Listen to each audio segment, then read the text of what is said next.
ถือเลขแต่บ่ได้เงินได้ยินเขาโซกันอยู่เทิงรถว่าเลขออก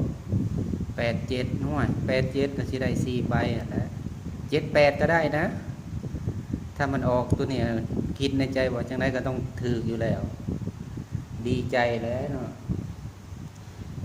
ขี่รถนะได้ยินเขาโซกันว่าเลขออก87นะ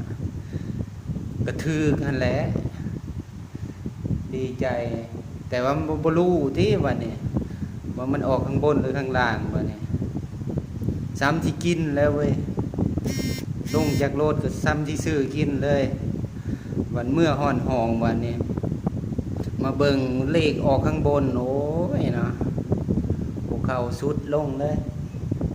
ตอนแรกก็ดีใจนะว่ามันออก87เนาะแต่ก็บ่ได้